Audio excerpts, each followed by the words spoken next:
Bonjour à tous, bonjour à toutes. Dans cette vidéo, je vais vous montrer une nouvelle arme hyper dangereuse contre la défense française. Inventée par le grand maître très agressif Johnny Hector, cette idée a été validée par les nouveaux modules à réseau de neurones et ensuite popularisée au plus haut niveau, notamment par MVL et Carlsen. Elle reste néanmoins encore méconnue au niveau amateur et les livres écrits avant 2021 ne la mentionnent même pas. Vous aurez donc toutes les chances de surprendre vos adversaires et vu la dangerosité de la position, de les battre rapidement. Donc on va commencer par un peu de théorie et d'histoire de la théorie, et en particulier la variante d'avant, celle que je vous recommande de jouer.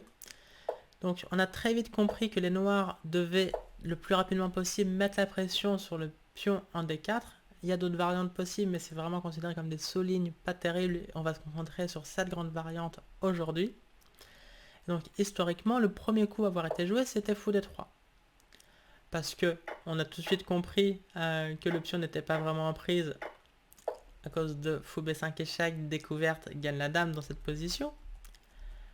Mais les joueurs n'ont pas tardé à comprendre que fou d7 attaque maintenant le pion d4 car les noirs ont empêché la découverte. Et donc au début, au début du XXe siècle, quand les joueurs ont commencé à obtenir cette position, ils ont tenté fou c2.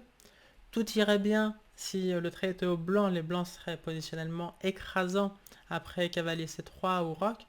Mais ici, dans cette position, les noirs ont cavalier b4 et ils vont s'emparer de notre pièce maîtresse, ce fou de case blanche qui est hyper bien placé sur cette diagonale. Très dangereux parce que le cavalier n'a plus accès à la case f6, donc il y a plein de thèmes de fou prend hachette ou de cavalier g5 suivi de dame h5, etc.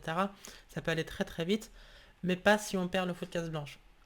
Et ici, on est obligé d'accepter l'échange contre un cavalier parce qu'en cas de fou b3, les noirs jouent dame a6 et vont nous placer un terrible cavalier d3 échec. Donc, on a aussi essayé fou e2, mais évidemment, c'est un peu dommage d'aller en d3 pour retourner en e2. Et donc, dans un second temps, les blancs ont abandonné l'idée fou d3 et ont joué la variante fou e2 d'abord, qui est tout à fait correcte, mais un peu plus passive et regrettable que de jouer fou d3 évidemment, ou même la variante a3 avec l'idée de contrôler la case b4 et de jouer fou d3 soit tout de suite, soit même après b4 pour verrouiller l'aile dame et ensuite de jouer fou d3 pour gagner à l'aile roi.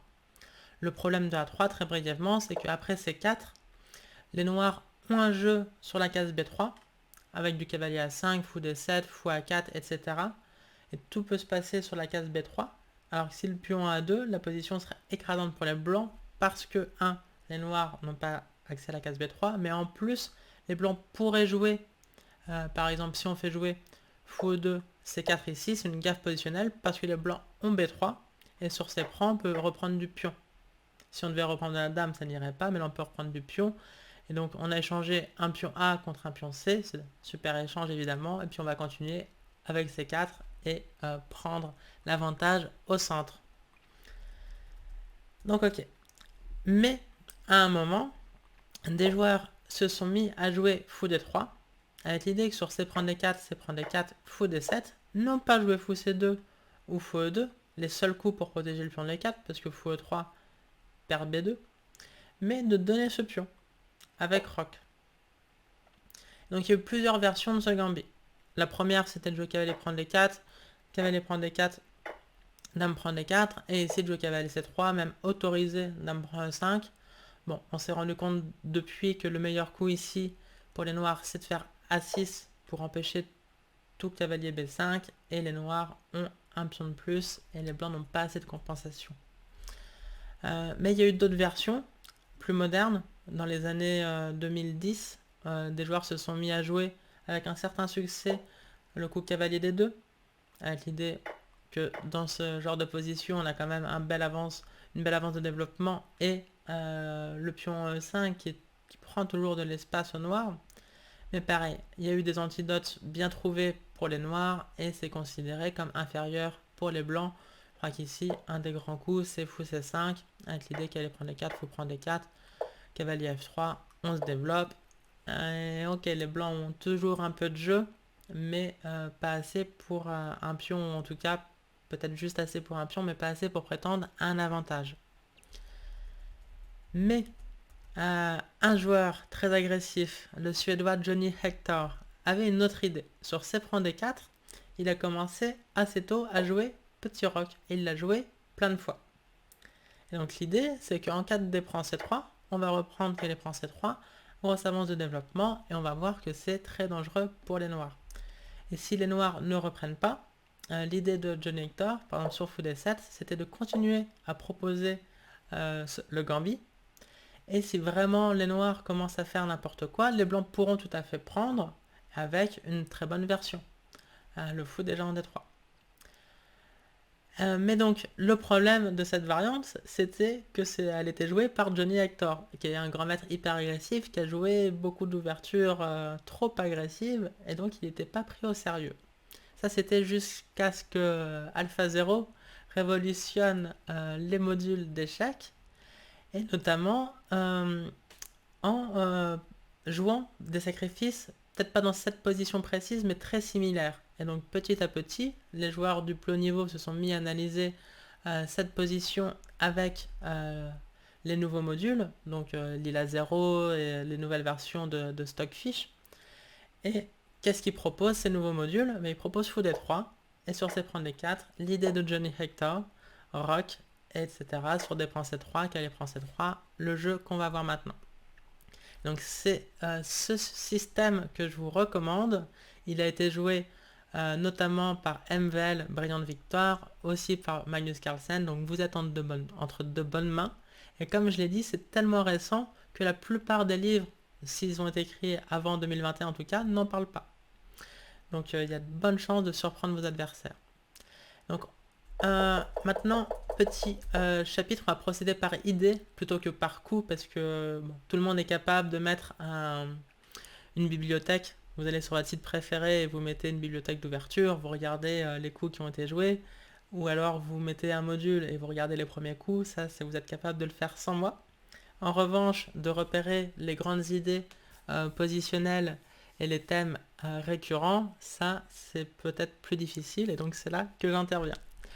Donc on va commencer par le problème quand les noirs prennent le pion. Un des gros problèmes qu'ils ont, c'est le développement de leur aile roi et donc du roc, et en tout cas la sécurité de leur roi. Pourquoi? Tout ça à cause du pion E5 qui contrôle la case F6, et donc deux pièces noires veulent aller sur E7. Alors pourquoi sur E7? Parce que le fou, il a l'air d'avoir d'autres cases, mais on va commencer par ça. Fou B4 serait une erreur, parce qu'on fait tout simplement A3. Bon, si le fou recule, on se demande pourquoi il est passé par B4. S'il va en A5, on fait B4, on gagne tout de suite. Donc fou prend C3, et la seule idée des noirs. Mais en fait, le fou de case noire va manquer diablement au noir. Par exemple, cavalier E7, on va faire A4.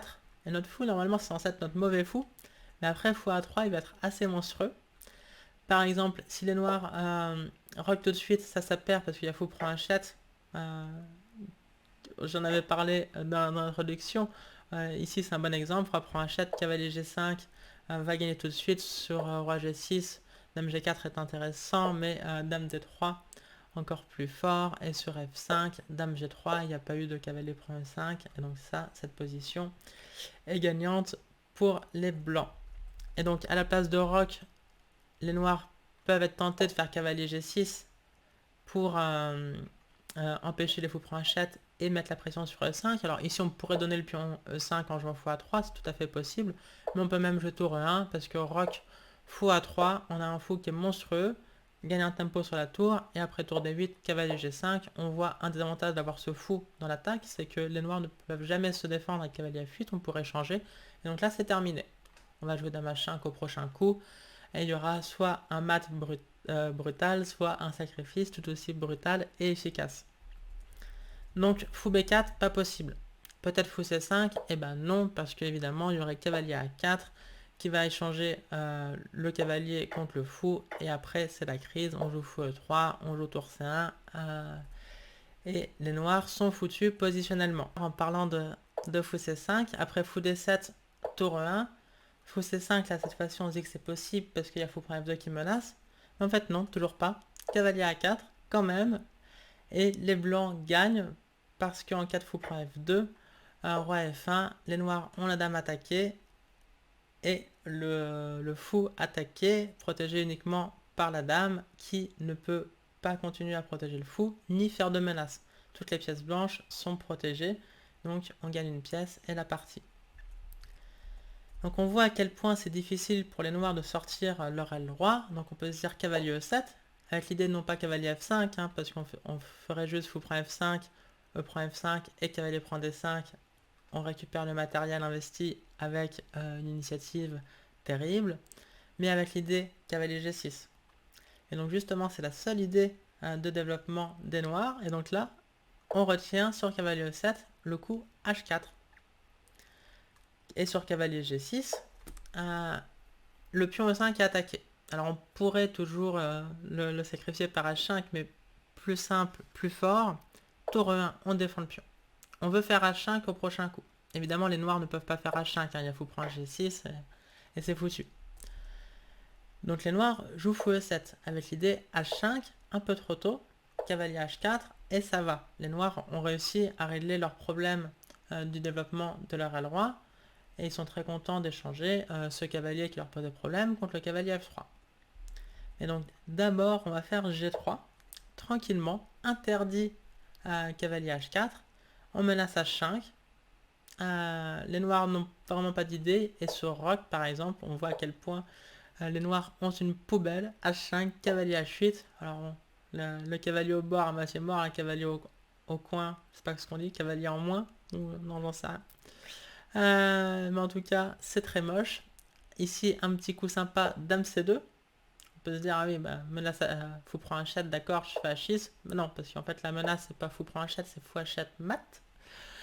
Et donc G6 est forcé, mais là, c'est too much d'avoir un cavalier comme ça, avec des pions ici. Évidemment, la case H6 aussi est affaiblie, on peut faire fou H6. Bon, c'est vraiment une poubelle. Donc, on voit, premier thème important, la difficulté pour les noirs de sortir leur aile roi. Un deuxième thème important, c'est le coup A6. Et le problème derrière le coup A6 des noirs, donc dans cette position, c'est un coup récurrent dans les gambits similaires, A6 des noirs pour empêcher cavalier B5. Mais dans ces positions précises, il y a un problème, c'est l'affaiblissement de la case B6. Alors c'est pas criant là, mais maintenant que je l'ai dit, eh ben, on va simplement diriger notre cavalier et notre fou vers cette case et vous allez voir à quel point ça peut être efficace. On commence par cavalier A4, attaque la dame. Si dame A7, fou E3. Bon évidemment dame B8, cavalier B6, c'est pas vraiment ce dont rêvent les noirs, mais on peut se dire, attends, peut-être il y a D4. Eh ben non, parce que on a récupéré le thème de tout à l'heure, cavalier prend D4, cavalier prend D4, fou prend D4, et sur dame prend D4, évidemment, fou B5, échec, gagne la dame. Donc dame A7 n'est pas possible, donc peut-être dame C7, oui, mais on joue fou E3 quand même, et on va s'installer en B6, soit avec le cavalier, soit avec le fou. Par exemple, sur cavalier E7 pour se développer, un petit coup de fou B6 d'abord, et on voit à quel point on s'increuse dans la position des noirs qui manquent d'espace horriblement. Tour C1 maintenant, cavalier G6 met la pression sur le pion E5, tour E1 on le défend.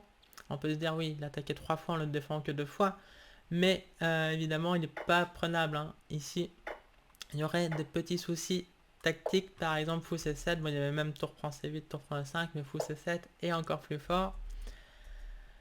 Donc tour E1 défend bien le pion, fou E7, et donc là c'est pas surprenant que dans une telle position avec que des pièces très actives chez les blancs, on soit gagnant positionnellement malgré un pion de moins qui vraiment ne parle pas du tout dans cette position. On peut jouer H4, empêche les noirs de finir leur développement par le roc, parce que roc H5, on a vu à quel point c'était horrible pour les noirs.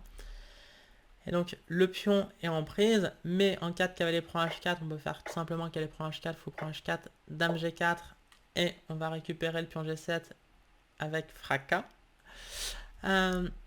Et en cas de fou prend H4, on l'a déjà dit, c'est horrible pour les noirs de perdre ce fou de case noire. Cavalier prend H4, cavalier prend H4. Ici, tout gagne, mais j'aime bien le coup fou C5 qui montre aux noirs qu'il fallait peut-être pas se séparer de leur fou de case noire. Ok.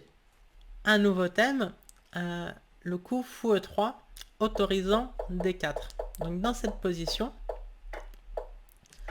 D prend C3, cavalier prend C3, fou D7. Il y a un thème qui est vraiment important de connaître. Et encore une fois, dans cette vidéo, j'ai pas envie d'insister sur des coups précis. Ça, vous pouvez mettre votre ordi ou mettre une bibliothèque. J'ai envie de vous montrer des thèmes récurrents afin que vous permettre de jouer tout de suite le système dès votre prochaine partie sans même l'avoir travaillé. Si vous connaissez tous les thèmes dans une position où il y a très peu de théorie, car très peu de parties, car c'est novateur, vous pouvez tout de suite jouer. Vous connaîtrez bien plus la position, vous la maîtriserez bien plus, bien mieux que votre adversaire. Donc c'est le coup fou E3. Et donc on peut le jouer ici. Alors moi je préfère le petit coup tour E1 personnellement, mais fou E3 est possible. Ce qui est assez surprenant. Pour deux raisons. Parce que 1, ça met le pion B2 en prise. Mais 2, ça autorise D4. Alors on va commencer par le moins tentant peut-être pour les noirs de jouer dame prend B2 dans une position où on a déjà un pion de plus avec les noirs et un retard de développement. On n'a vraiment pas envie de prendre un pion empoisonné. Et empoisonné, il l'est. Ici, les blancs gagnent par cavalier B5. Thématique, archi-thématique en cas de dame prend B2. Là, en plus, ça fait des grosses menaces. Cavalier C7. Donc, tour C8. Ici, parmi tous les coups intéressants, et il y en a beaucoup, j'aime bien tour E1. Et on va voir l'idée. A6 pour virer le cavalier. On joue un petit coup de tour B1. Dame prend A2. Tour E2. La dame a une seule case. Dame A5. Et on peut se dire, c'est bon, on s'échappe, je vais aller en D8 au prochain coup. Sauf qu'ici, les blancs joués gagnent. Vous l'avez vu. Oui, non. Allez, je le montre. Fou B6. Très joli. Et sur dame prend B6, que faire d'autre? Cavalier D6, échec. Et on gagne la dame. Mais ok, dame prend B2 est pas très tentant de manière générale, mais D4 en revanche, ça a l'air fort. Alors, fourchette quoi. Et donc ici, il y a plein de... Enfin, il y a toujours un coup, mais avec plusieurs nuances. Donc là, je vais vous montrer dans cette position précise, et on va le voir dans d'autres positions similaires. Ici, on joue cavalier prend D4. Et en cas de cavalier prend D4, évidemment pas fou prend, parce que dame prend, on n'a pas de fou B5 échec. C'est l'avantage pour les noirs d'avoir joué fou D7. Mais on remarque que le cavalier est cloué. Donc on va l'attaquer une nouvelle fois par dame G4. Et les noirs ne peuvent pas le défendre par fou C5, qui serait le seul coup pour le défendre, parce qu'il y a dame prend G7 qui gagne la tour et la partie. Donc dans cette position, fou E3 est possible. Et les noirs feraient bien de jouer dame D8, c'est le meilleur coup. Mais ici, je préfère tour E1. Bon, même si fou E3 est très intéressant. Et donc on va voir des fou E3 similaires avec des petites nuances. Par exemple, sur A6, on peut jouer fou E3. On peut jouer cavalier A4, hein, un peu comme j'ai montré tout à l'heure. Mais fou E3 aussi est possible. Parce que sur D4, cavalier prend D4, cavalier prend D4, on a encore dame G4. Et cette fois-ci, on a même d'autres thèmes. On peut tout à fait jouer fou C2. Menace fou prend D4. Et là on se dit oui mais fou C5 et il n'y a pas dame prend G7. Ouais, mais il y a un autre coup, cavalier E4, qui attaque le seul défenseur, enfin le défenseur du cavalier D4. Et on regagne la pièce avec un énorme avantage. Les noirs ne peuvent évidemment pas faire cavalier prend C2 parce qu'on fait fou prend C5 intermédiaire, attaque la dame, menace cavalier D6, menace dame prend C2, c'est terminé. Donc après tour 1, le coup le plus joué c'est cavalier E7. Ici, j'adore le coup H4, mais là encore, on peut jouer fou E3. Avec l'idée que sur D4, cette fois-ci c'est un peu plus subtil, on va faire cavalier prend D4, cavalier prend D4. Alors là, deux possibilités pour les blancs. Il y a un coup qui sauve la partie, parce que là on menace quand même d'avoir une pièce de moins. Et il y a un coup qui gagne. Et donc c'est important de connaître les deux, parce que vu que toutes les positions se ressemblent, il faut connaître tous les thèmes. Donc le coup qui sauve juste la partie, c'est pas dame G4, hein, cette fois-ci ça marche pas parce que cavalier C6 et on abandonne. Mais c'est fou E4. Comme ça, on attaque le cavalier, et sur cavalier C6, seul coup pour le défendre, on peut faire fou prend C6. Et on a une position, moi je préfère avoir les blancs personnellement, parce que l'avantage de développement et le recentre parlent encore pour quelques coups, mais objectivement c'est égal. Mais en revanche, dans cette position précise, il y a un coup qui gagne, c'est fou prend D4, parce qu'après dame prend D4, on n'a pas fou B5 échec, mais on a cavalier B5, qui est imprenable, parce que sur fou prend B5, fou prend B5, cette fois-ci, vient avec échec. Et on gagne la dame. Donc cavalier B5, le problème pour les noirs, c'est que s'ils sauvent leur dame, on fait cavalier D6, échec, roi D8, cavalier prend F7, échec, on gagne la tour, le roi est déroqué, on va avoir l'avantage matériel, qualité et pion de plus avec l'attaque, c'est un peu trop, les noirs peuvent abandonner. Donc voilà, ce thème fou E3, très important. Et donc après le coup de Johnny Hector 7 rock, les noirs doivent résister à la tentation de prendre le pion C3 et à la place privilégier le développement. Mais il ne faut pas le faire n'importe comment. Par exemple, s'ils font cavalier E7, les blancs vont tout simplement prendre en D4 et on menace d'avoir une française de rêve avec la structure qui nous donne l'avantage d'espace et le cavalier qui va récupérer sa meilleure case en C3 et le fou qui est merveilleusement placé en D3. Donc là, les noirs doivent tenter à tout prix de mettre la pression sur le pion D4, qui est imprenable parce que cavalier prend D4, dame prend D4, fou B5, échec. Donc ils doivent jouer fou D7 parce que cavalier F5, on prend tout simplement. Donc fou D7 menace de prendre. Mais le problème, c'est que là, on va obtenir une excellente version du gambit traditionnel, du gambit Milner-Barry traditionnel. Parce qu'après cavalier prend D4, cavalier prend D4, dame prend D4. Si les noirs avaient joué le coup A6 à la place de cavalier G8, E7, ils seraient gagnants, c'est la réfutation du gambit. Mais si les blancs sont gagnants, on joue cavalier B5, menace, cavalier prend D4, cavalier C7, cavalier D6, ça fait beaucoup de menaces, et le cavalier est imprenable. Fou prend B5, fou prend B5, échec, gagne la dame. Alors c'est pas encore fini, parce que dame prend E5 semble parer toutes les menaces, mais il y a trop de jeux pour les blancs, on fait G3, menace fou F4, suivi d'un désastre en C7 ou en D6, donc cavalier G6 est forcé, tour E1 attaque la dame, qui doit rester sur cette diagonale pour défendre la case C7, donc dame B8, il n'y a pas le choix. En échange, le défenseur de la case F4, et sur H prend G6, on joue fou F4, et on gagne la partie. Donc maintenant, on va voir la meilleure variante pour les noirs. Donc E4, E6, D4, D5, 5, C5, C3, cavalier C6, cavalier F3, dame B6, fou D3, C prend D4, roc. Là, le meilleur coup, en fait, le seul coup même pour les noirs, c'est de jouer fou D7, l'idée principale étant d'empêcher C prend D4, car ça, c'est la position traditionnelle de gambit Milner-Barry, qui est donc réfutée. Les noirs feraient cavalier prend D4, et en cas de cavalier prend D4, dame prend D4, cavalier C3, on se rappelle du coup A6, qui donne un avantage écrasant aux noirs, si ce n'est même gagnant. En tout cas, ce qui est sûr, c'est qu'il n'y a pas assez de jeu pour le pion gambité. Donc à la place, on fait tour E1, on continue à proposer des prend C3, et là on connaît tous les thèmes maintenant. Donc le meilleur coup pour les noirs, c'est de jouer cavalier E7 pour se développer tant bien que mal. Mais là, le prochain coup des blancs ne doit pas vous surprendre si vous avez bien suivi la vidéo. C'est le coup H4. Joué donc par Johnny Hector et plus récemment par Maxime Bachet-Lagrave dans son petit chef-d'œuvre contre Pavel Pankratov de novembre 2021. Sur cavalier G6, on fait H5, on voit l'intérêt d'avoir surprotégé à la Nimzovich le pion E5, le cavalier est obligé de rentrer chez lui, on a gagné de tempi, c'est catastrophique pour les noirs. Donc le meilleur coup joué par Pankratov, c'est H6, et ici on va suivre Maxime, qui lui-même suivait l'ordinateur, en jouant A3. Ça peut être utile de prendre la case B4 au cavalier si on veut faire du C prend D4, mais aussi, notre idée est simple, c'est de jouer B4, faire fou B2, et une fois qu'on aura bien protégé le pion D4, de pouvoir jouer C prend D4. Donc si on peut faire ces trois coups, on aura une position gagnante. Française de rêve, avec le pion D4 bien protégé, le fou en D3 monstrueusement placé, le cavalier B1 qui a retrouvé sa meilleure case en C3, l'avantage d'espace écrasant, c'est gagnant. Donc les noirs vont devoir faire quelque chose à un moment pour empêcher tout ça. tour C8, pas trop d'autres bons coups. B4, on suit Maxime, toujours. Là, D prend C3, c'est trop ambitieux. Enfin, l'idée cavalier prend B4 pour gagner un pion, certes, ça marche, hein, ça gagne un pion, mais ça va perdre la partie parce qu'on peut pas se permettre, avec un tel roi, d'aller à la chasse aux pions. Donc là, par exemple, dame prend B4. Bon, l'ordi aime bien beaucoup de coups.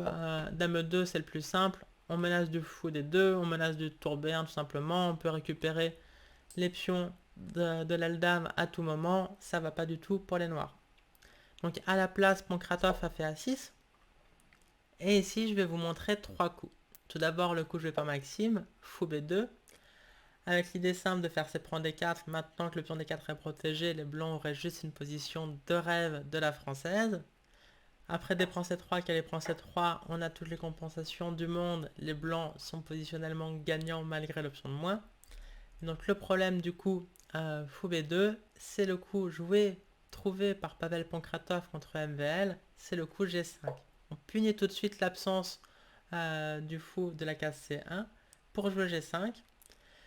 Maxime a jugé qu'il valait mieux ne pas prendre le pion, et sûrement avec raison, parce que H prend G5, H prend G5, qu'elle prend G5, ça autorise notamment qu'elle prend E5, tour prend E5, F6 avec une position chaotique, mais aussi par exemple cavalier F5, et en cas de fou prend F5, que prend F5, C prend D4, les blancs ont l'air d'avoir une position de rêve, avec ces pions-là et ce roi au centre, mais les noirs ont le surprenant cavalier E7, suivi de dame H6, la dame coulisse, et vient nous mater. Donc là, ça sera un petit peu la crise, mais bon, même s'il y a E6 et ça reste pas clair. Mais bref, Maxime a préféré ne pas prendre le pion, il a joué cavalier H2, il a fini par gagner une brillante partie qui a été analysée un peu partout, en français, en anglais. Je vous laisse retrouver des analyses. Si ça vous dit, moi je vais vous proposer à la place d'autres coups. Même si, encore une fois, fou B2 est tout à fait correct et jouable. Un autre coup que j'aime bien, c'est H5. Assez simple, on fixe le pion G7, donc en cas de G5 ou G6, H prend G6. On interdit cavalier G6 définitivement. Donc ça, c'est les avantages. Et les noirs n'ont pas trop d'idées à part D prend C3.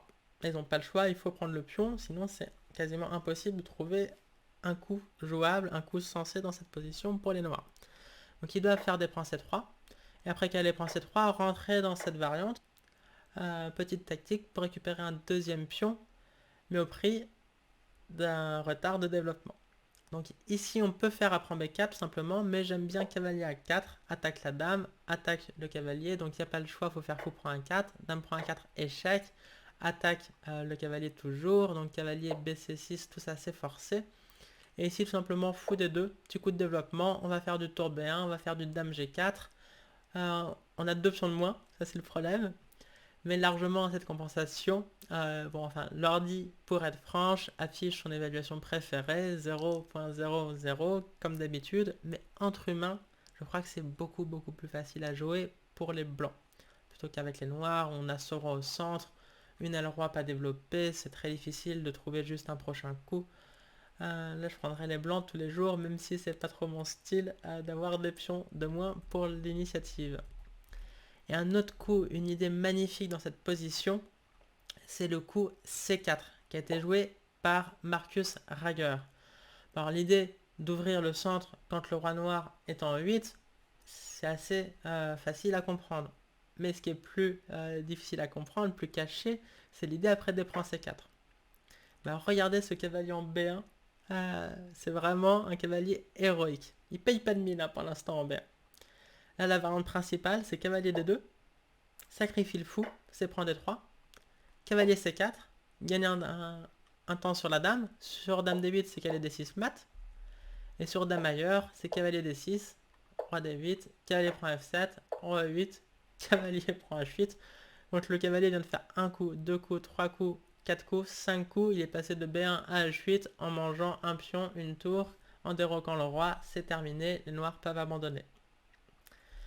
Alors évidemment, après cavalier D2, les noirs peuvent se rendre compte que C prend D3 perd tout de suite la partie. Bon, même si entre nous, si vous faites un bit sur internet, votre adversaire a de bonnes chances de prendre le fou et de tomber dans ce piège. Et donc le meilleur coup, en fait le seul coup pour les noirs dans cette position, c'est le coup joué par l'adversaire de Marcus Rager, Chedlishvili. C'est le coup cavalier prend E5. Et après cavalier prend E5, maintenant de prendre en C3. L'idée étant que sur cavalier C4, les noirs sacrifient la qualité. Et après cavalier prend C4, ils ont dame C7 et ça va. Ça va aussi pour les blancs d'ailleurs. À la place, Marcus a joué cavalier E4 avec beaucoup de compensation pour l'instant 3 pions, mais alors bientôt plus que 2 sacrifiés. Il y a eu une nulle assez rapide dans une position assez chaotique où les blancs n'étaient pas moins bien, malgré les pions de moins. Voilà, les noirs ont proposé nul ici, accepté par Rager. L'ordi donne petit avantage aux blancs, plus 0,2. Bon, pour ce que ça vaut, dans une position aussi chaotique, en tout cas, ça peut être très plaisant à jouer. Et de toute manière, je ne suis pas certaine que vos adversaires arrivent à trouver tous les seuls coups menant cette position, dans laquelle, encore une fois, tout va bien pour les blancs. Voilà, c'est la fin de la vidéo. Si elle vous a plu, laissez-moi un petit like, ça fait toujours plaisir. Et si vous désirez aller plus loin, travailler cette ouverture ou n'importe quel autre domaine du jeu d'échecs avec moi en cours particulier, j'en donne sur internet et à Paris. Il me reste quelques rares créneaux disponibles. Vous trouverez les renseignements pour me contacter dans la description ou dans la bio. Et je vous dis dans tous les cas à très bientôt pour de nouvelles vidéos. Ciao!